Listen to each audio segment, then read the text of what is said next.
Welcome, everyone. My name is Stacy Robinson, and with me today is Senior Career Coach Rowe Leathers. We are both career coaches here at American Public University System, and we want to thank you for joining today for our session on shaping your resume by leveraging skills from non-traditional work experiences. We're excited to guide you through some strategies that will help you present your unique experiences in a way that align with your career goals. I'm going to throw it over to Rowe to add a couple words here. Thanks, Stacy. Hi, everyone. I just want to jump in here with a little reminder that our goal is to remind you that relevant skills are learned from a variety of experiences, and they don't necessarily have to be paid. So I challenge every one of you to really take a look and assess at all the activities that you participate in and assess what skills, knowledge, and experience you're gaining from participating in them, because a lot of them could really be relevant and something that you can apply to potential job paths. So let's get started, Stacy. All right. So many valuable skills do come from those non-traditional work experiences that we all have.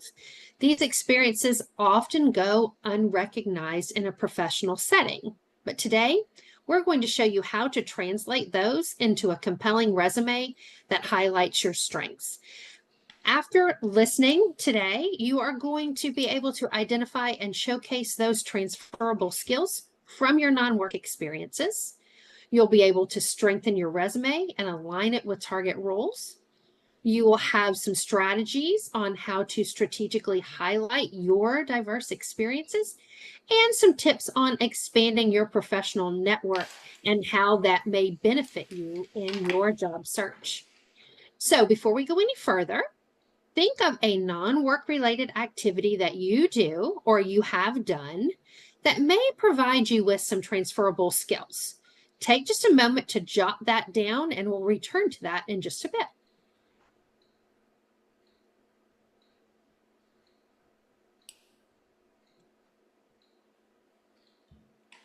So did you know that your experience is more valuable than you think it is for those non-work experiences? When hiring, employers are not just looking at job titles or previous roles.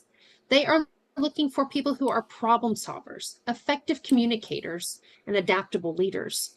Many of these skills you develop in these non-traditional work settings can directly transfer to professional roles. That is why these experiences are so valuable.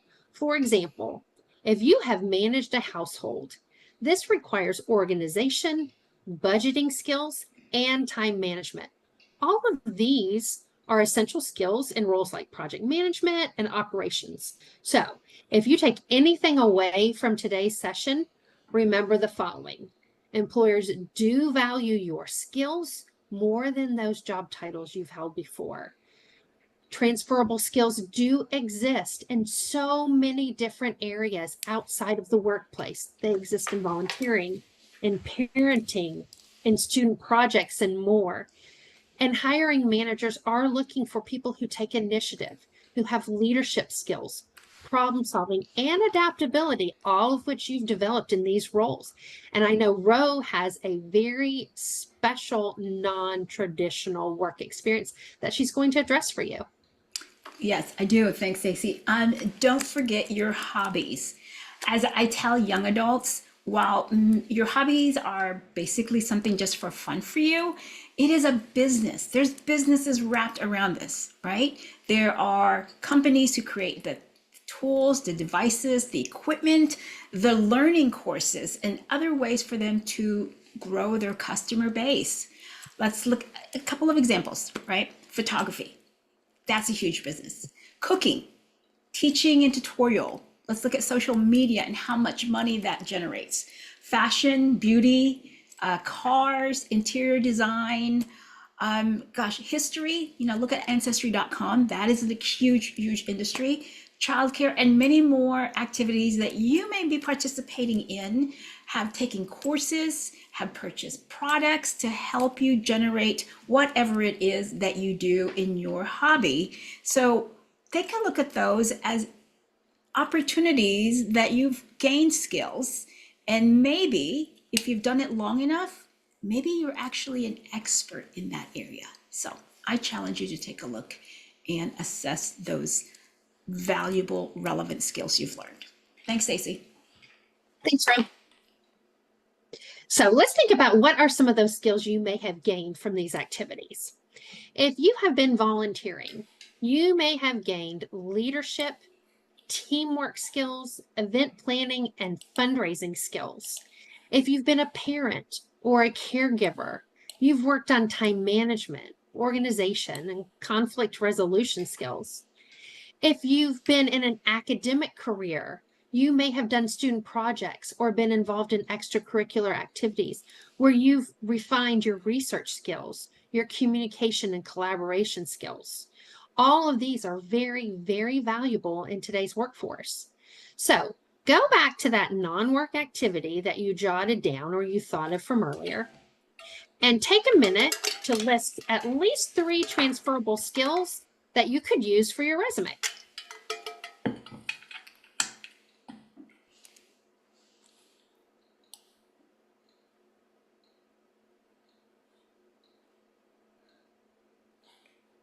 Now that you have some skill ideas, let's talk about some ways to highlight them on your resume. So we're going to take a look at some strategic resume placement for these skills. Since they are non-traditional work experience, you have some options on where to put them on your resume. If your experience is structured similar to a traditional job, you can address them in the work experience section of your resume. There are also some other areas. You could create a relevant experience section or a leadership and volunteer experience part of your resume where you could address those skills there. You can also put your skills into a traditional skills section. This is where you can highlight those competencies where they're quick and easy for a prospective employer to look at. And if they were related to your academic experience, you can absolutely include them in your education section or your certifications section if that applies to you. Remember, while you're writing these down, you're going to prioritize the impact that they have had. And I'm going to let Rowe address that some more. Yes, going back to hobbies and solo activities. All right, so you can actually create a section for projects, right? And this is where you would highlight your hobbies and what you create, what you do. Describe your projects in ways that convey skills like critical thinking, research and planning, creativity, concept modeling. If your hobby is on the technical side, be sure to add the platforms or software that you use to create your finished product. Thanks, Stacy. You're welcome. So, how should you formulate your bullet points? Because a strong resume has bullet points that highlight your refined skills. One way to do that is by using the action, task, result method. This will be the best way to reframe your experience into a resume experience bullet point. For example, if you have volunteering experience, you might phrase your responsibilities as led a team of 15 volunteers to organize a fundraising event, raising $10,000 for a local charity.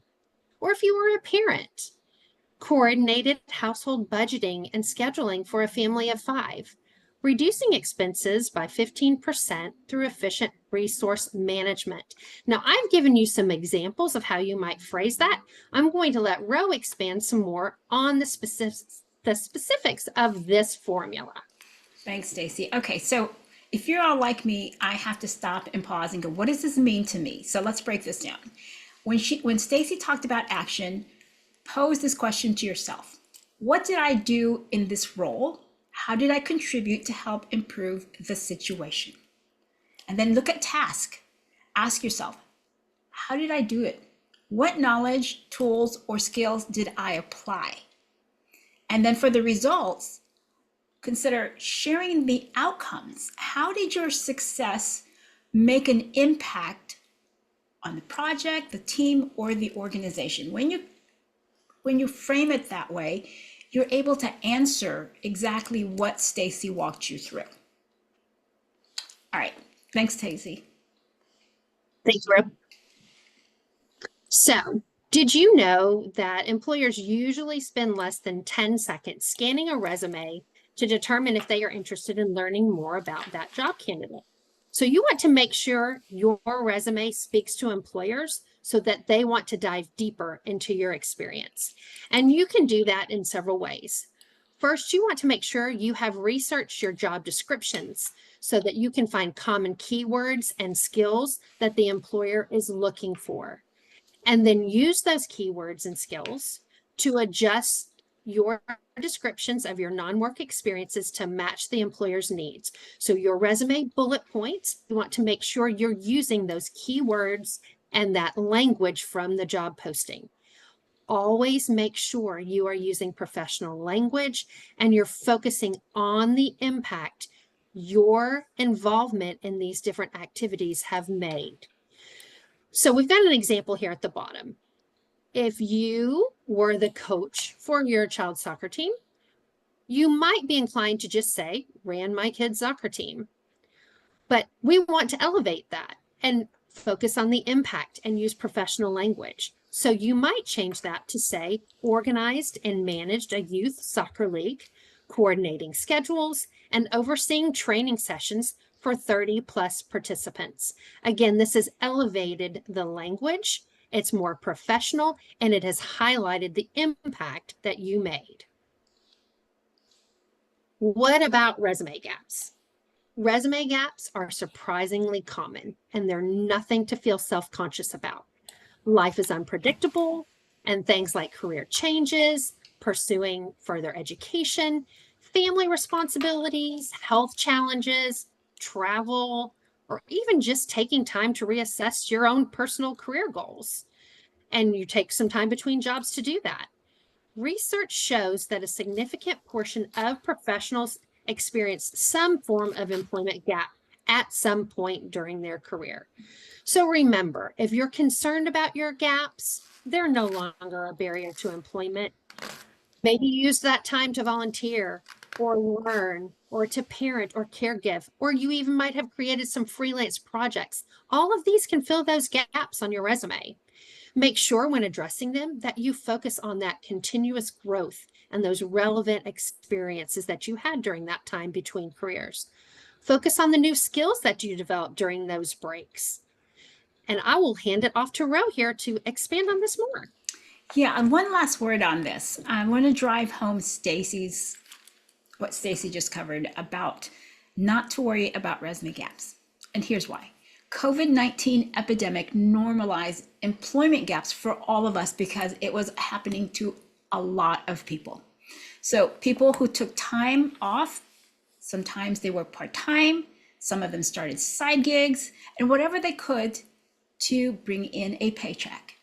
And some of us were not able to find any of those opportunities. So employment gaps are not a big deal anymore. Whereas in the past, if your off track detour of unrelated experience happened, it's not a big deal anymore. Like I said, most of us did what we had to do in order to bring in a paycheck. So unlike today's federal employment climate, employers no longer look at gaps as something is wrong with this employee, because usually it was either agency driven, employment driven, industry driven. So, or as we had it, COVID driven. So find comfort in that and make sure and don't feel that you are alone. So, Absolutely. yes.